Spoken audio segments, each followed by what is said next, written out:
നമസ്കാരം, എല്ലാവർക്കും ആമീസ് ഫുഡ് കോർട്ടിലേക്ക് സ്വാഗതം. എൻ്റെ പേര് സുമിത.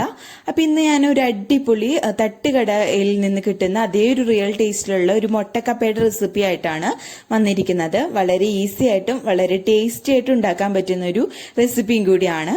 അപ്പം അതെങ്ങനെയാണ് നമുക്ക് ഉണ്ടാക്കുന്നതെന്ന് നോക്കിയാലോ. അപ്പോൾ നമുക്ക് മുട്ടക്കപ്പ റെഡിയാക്കാൻ തുടങ്ങാം. അപ്പോൾ അതിന് വേണ്ടിയിട്ട് നമുക്ക് ആദ്യം തന്നെ കപ്പയൊന്ന് വേവിച്ചെടുക്കണം. ഞാനിപ്പോൾ 3/4 കിലോ കപ്പയാണ് എടുത്തിരിക്കുന്നത്. അത് ഇതേപോലെ ചെറുതായിട്ട് കട്ട് ചെയ്തിരിക്കുന്നതാണ്. നിങ്ങൾക്ക് വേണമെങ്കിൽ കുക്കറിൽ വേവിച്ചെടുക്കാം കേട്ടോ. ഞാനിപ്പോൾ ഇതേപോലെ ഒരു പാത്രത്തിലിട്ടിട്ട് വേവിച്ചെടുക്കുകയാണ് ചെയ്യുന്നത്. അപ്പോൾ അതിലേക്ക് ആവശ്യത്തിനുള്ള വെള്ളം ഒഴിച്ചു കൊടുക്കാം. നമ്മുടെ കപ്പ കുറച്ച് മുങ്ങിക്കിടക്കാവുന്ന രീതിയിലുള്ള വെള്ളം ഒഴിച്ചു കൊടുക്കാം. അതിനുശേഷം അതിലേക്ക് ഒരു 1/2 ടീസ്പൂൺ അളവിൽ മഞ്ഞൾപ്പൊടി ചേർത്ത് കൊടുക്കാം. അതേപോലെ തന്നെ നമ്മുടെ കപ്പയ്ക്ക് ആവശ്യത്തിനുള്ള ഉപ്പും കൂടി ചേർത്ത് കൊടുക്കാം. നമ്മൾ ഈ വെള്ളം ഊറ്റി കളയാനുള്ളതാണ്. അപ്പോൾ കുറച്ച് മഞ്ഞൾപ്പൊടി ഇരുന്നു വെച്ച് കുഴപ്പമൊന്നുമില്ല. നമ്മൾ ഈ വെള്ളം ഊറ്റി കളഞ്ഞിട്ടാണ് കപ്പ എടുക്കുന്നത്. ഇനി ഇത് മൂടി വെച്ചിട്ട് നമുക്കൊരു മീഡിയം ഫ്ലെയിമിൽ വെച്ചിട്ട് കപ്പ നല്ല പോലെ അങ്ങ് വേവിച്ചെടുക്കാം. അപ്പോൾ നമുക്ക് കപ്പയൊന്ന് തുറന്ന് നോക്കാം. ഞാനപ്പോൾ ഇടയ്ക്കൊന്ന് തുറന്ന് നോക്കിയിട്ടുണ്ടായിരുന്നു വെന്തിട്ടുണ്ടോ എന്ന് അറിയാൻ വേണ്ടിയിട്ട്. ഇപ്പോൾ ഇതാ നല്ല പോലെ തിളച്ച് നമ്മുടെ കപ്പയൊക്കെ നല്ല പോലെ വെന്ത് വന്നിട്ടുണ്ട് കേട്ടോ. അപ്പോൾ ഞാൻ കാണിച്ചു തരാം. അപ്പോൾ ഇത് നമ്മളൊന്ന് ജസ്റ്റ് ഒന്ന് ഉടച്ചെടുക്കാനുള്ളതാണ്. അപ്പോൾ അതിനനുസരിച്ച് നമ്മൾ വേവിച്ചെടുക്കണം. കണ്ടില്ലേ, നല്ല പോലെ നമ്മുടെ കപ്പ വെന്ത് വന്നിട്ടുണ്ട്. ഇനി ഇതിൽ വെള്ളമൊക്കെ ഒന്ന് ഊറ്റി കളഞ്ഞതിന് ശേഷം നമ്മളിത് കപ്പ ഉടച്ചെടുക്കുകയാണ് ചെയ്യുന്നത്. ഒരുപാട് പേസ്റ്റ് രൂപത്തിൽ ഉടക്കരുത്. അങ്ങനെയാണെങ്കിൽ കഴിക്കാൻ അത്രയ്ക്ക് ടേസ്റ്റ് കാണില്ല. ചെറുതായിട്ട് കടിക്കണം. അതേപോലെ തന്നെ നല്ലപോലെ ഉടഞ്ഞ് കിട്ടുകയും വേണം. ആ രൂപത്തിൽ നമുക്ക് ഉടച്ച് മാറ്റി വെച്ചേക്കാം. ഇനി നമ്മുടെ മുട്ടക്കപ്പയ്ക്ക് ആവശ്യത്തിനുള്ള മുട്ടയൊന്ന് വറുത്തെടുക്കണം. അപ്പോൾ അതിന് വേണ്ടിയിട്ട് ഈ ഒരു വലിപ്പത്തിലുള്ള 4 മുട്ടയാണ് എടുത്തിരിക്കുന്നത്. അപ്പോൾ അത് നമുക്ക് വറുത്തെടുക്കാം. അപ്പോൾ അതിന് വേണ്ടിയിട്ട് ഒരു പാത്രത്തിലേക്ക് കുറച്ച് വെളിച്ചെണ്ണ ഒഴിച്ചു കൊടുക്കാം. വെളിച്ചെണ്ണ ചെറുതായിട്ടൊന്ന് ചൂടായിട്ട് വരുമ്പോൾ നമ്മൾ എടുത്തു വെച്ചിരിക്കുന്ന മുട്ട പൊട്ടിച്ചൊഴിക്കാം. 4. ഞാനിപ്പോൾ കോഴിമുട്ടയാണ് കേട്ടോ യൂസ് ചെയ്തിരിക്കുന്നത്. അപ്പോൾ അതേപോലെ തന്നെ നിങ്ങൾക്ക് മുട്ടയുടെ അളവിൽ കൂടുതൽ എടുക്കണമെങ്കിൽ എടുത്താലും കുഴപ്പമൊന്നുമില്ല. അപ്പോൾ ഒട്ടും ഈ 4 മുട്ടേനേക്കാളും കുറഞ്ഞു പോകരുത്. അങ്ങനെയാണെങ്കിൽ ആ ടേസ്റ്റ് നമുക്ക് റിയൽ ടേസ്റ്റ് കിട്ടില്ല. അതുകൊണ്ടാണ് പറഞ്ഞത്. അപ്പോൾ അത് 4 മുട്ടയും ഞാൻ പൊട്ടിച്ചൊഴിച്ചു കൊടുത്തിട്ടുണ്ട്.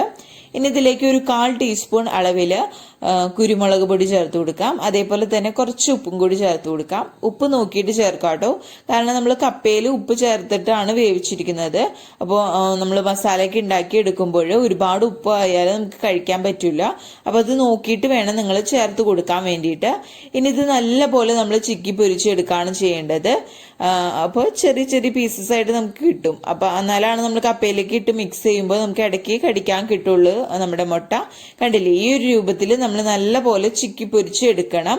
അപ്പോൾ ഇത്രയും മതി. നമുക്കിത് ഫ്ലെയിം ഓഫ് ചെയ്യാം. അതിനുശേഷം ഇതൊരു സൈഡിലേക്ക് മാറ്റി വെക്കാം. ഇനി കപ്പയിലേക്ക് വേണ്ടിയിട്ടുള്ള മസാല ഒക്കെ നമുക്ക് റെഡിയാക്കി എടുക്കാം. ഇനി നമുക്ക് നമ്മുടെ കപ്പയിലേക്ക് വേണ്ടിയിട്ടുള്ള മസാല റെഡിയാക്കാം. അതിന് വേണ്ടിയിട്ട് ചുവട് കട്ടിയുള്ള ഒരു പാത്രം എടുക്കാം. അതിലേക്ക് ഒരു 3 ടേബിൾ സ്പൂൺ അളവിൽ വെളിച്ചെണ്ണ ഒഴിച്ചു കൊടുക്കാം. വെളിച്ചെണ്ണ തന്നെ എടുക്കാൻ ശ്രദ്ധിക്കാം. ഓയിലിനേക്കാളും ടേസ്റ്റ് വെളിച്ചെണ്ണ തന്നെയാണ്. അപ്പോൾ വെളിച്ചെണ്ണ ഒന്ന് ചെറുതായിട്ട് ചൂട് വരുമ്പോൾ ഇതിലേക്ക് ഒരു മീഡിയം സൈസിലുള്ള സവാള ചെറുതായിട്ട് അരിഞ്ഞത്, 2 പച്ചമുളക് ചെറുതായിട്ട് കട്ട് ചെയ്തത്, അതേപോലെ ഇഞ്ചിയും വെളുത്തുള്ളിയും ചെറുതായിട്ട് കട്ട് ചെയ്തത്, 2ഉം 1 ടീസ്പൂൺ വീതമാണ്. നമ്മുടെ പച്ചമുളകിന്റെ അളവ് നിങ്ങളുടെ എരിവിനനുസരിച്ച് കൂട്ടുകയും കുറയ്ക്കുകയും ചെയ്യാം കേട്ടോ. അത്യാവശ്യം വലിപ്പത്തിലുള്ള 2 മുളകാണ് കേട്ടോ ഞാൻ എടുത്തിരുന്നത്. ഇനി നമ്മളൊരു മീഡിയം ഫ്ലെയിമിൽ വെച്ചിട്ട് നമ്മൾ സവാള നല്ല പോലെ വാട്ടിയെടുക്കുകയാണ് ചെയ്യേണ്ടത്. അപ്പോൾ നല്ല പോലെ ഇതങ്ങ് സോഫ്റ്റ് ആയിട്ട് വരട്ടെ. നമ്മുടെ സവാളയൊക്കെ നല്ല പോലെ വാടി വന്നാൽ നമുക്കിതിലേക്ക് ഇനി നമ്മുടെ മസാലപ്പൊടികളൊക്കെ ചേർത്ത് കൊടുക്കാം. അപ്പോൾ മസാലപ്പൊടികളുടെ അളവൊക്കെ നിങ്ങൾ എടുക്കുന്ന കപ്പയുടെ അളവിനനുസരിച്ചും അതേപോലെ നിങ്ങളുടെ ടേസ്റ്റിന് അളവിനനുസരിച്ചും മാറ്റം വരുത്താം. ഞാനിപ്പോൾ ഒരു 1/4 ടീസ്പൂൺ അളവിൽ മഞ്ഞൾപ്പൊടി ചേർത്ത് കൊടുക്കുന്നുണ്ട്. അതേപോലെ തന്നെ ഒരു 1/2 ടീസ്പൂൺ അളവിൽ ഗരം മസാലയാണ്. അതേപോലെ 1 ടീസ്പൂൺ അളവിൽ പെപ്പർ പൗഡർ. അപ്പോൾ അത് നിങ്ങൾ അവസാനം നോക്കിയിട്ട് കുറവുണ്ടെങ്കിൽ പിന്നീട് ചേർത്ത് കൊടുക്കാം കേട്ടോ. അതേപോലെ തന്നെ 1/2 ടീസ്പൂൺ അളവിൽ കാശ്മീരി മുളക് പൊടിയാണ്. അത് ചെറുതായിട്ട് നമ്മുടെ കപ്പയ്ക്ക് നല്ലൊരു കളറ് കൊടുക്കുകയും ചെയ്യും. അധികം എരിവ് ഉണ്ടാവില്ല. അപ്പോൾ അതിനനുസരിച്ച് നിങ്ങൾ പച്ചമുളക് എടുക്കാനും ശ്രദ്ധിക്കാം കേട്ടോ. ഇനി പൊടികളൊക്കെ നല്ല പോലെ ഒന്ന് മൂപ്പിച്ചെടുക്കാം. ഇപ്പോൾ ഇതാ നമ്മളുടെ പൊടികളൊക്കെ നല്ലപോലെ മൂത്ത് വന്നിട്ടുണ്ട്. പൊടികൾ ഇടുമ്പോൾ ലോ ഫ്ലെയിമിൽ വെക്കാൻ ശ്രദ്ധിക്കുക, അതല്ലെങ്കിൽ പൊടികൾ പെട്ടെന്ന് കരിഞ്ഞു പോവും. അപ്പോൾ ഞാൻ കുറച്ച് മല്ലിയില ഇതിലേക്ക് ഈ സമയം ചേർത്ത് കൊടുക്കുന്നുണ്ട്. അതിനുശേഷം ഒന്ന് നല്ലപോലെ ഇളക്കി കൊടുക്കാം. ഇനി ഇതിലേക്ക് നമുക്ക് കപ്പയും അതേപോലെ നമ്മൾ വറുത്ത് വെച്ചിരിക്കുന്ന മുട്ടയും ചേർത്ത് കൊടുക്കുകയാണ് ചെയ്യേണ്ടത്. അപ്പോൾ ഞാൻ പറഞ്ഞ പോലെ ഞാൻ കപ്പ ഊറ്റിയതിന് ശേഷം ഉടച്ചു വെച്ചിരിക്കുന്നതാണ് കേട്ടോ. അപ്പോൾ ഒരുപാട് പേസ്റ്റ് രൂപത്തിൽ ഉടച്ചെടുക്കാതെ ചെറുതായിട്ടങ്ങ് കടിക്കാൻ കിട്ടുന്ന രീതിയിൽ വേണം നമ്മളത് ഉടച്ചെടുക്കാൻ വേണ്ടിയിട്ട്. പേസ്റ്റ് രൂപത്തിലായാൽ അങ്ങ് കുഴഞ്ഞിട്ട് നമുക്ക് അങ്ങനെ കഴിക്കാൻ പറ്റാത്ത ഒരു അവസ്ഥയായി പോവും. അപ്പൊ അത്രയ്ക്ക് ടേസ്റ്റ് കാണില്ല.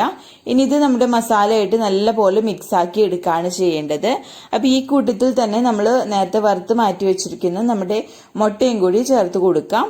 അപ്പോൾ ഇതാ നമുക്കിതിലേക്ക് നമ്മളുടെ മുട്ട വറുത്തതും കൂടി ചേർത്ത് കൊടുക്കാം കേട്ടോ. എന്നിട്ട് ഇത് നല്ല പോലെ അങ്ങ് മിക്സ് ചെയ്ത് കൊടുക്കാം. വളരെ ഈസി ആയിട്ട് ഉണ്ടാക്കാൻ പറ്റുന്ന ഒരു റെസിപ്പിയാണ്.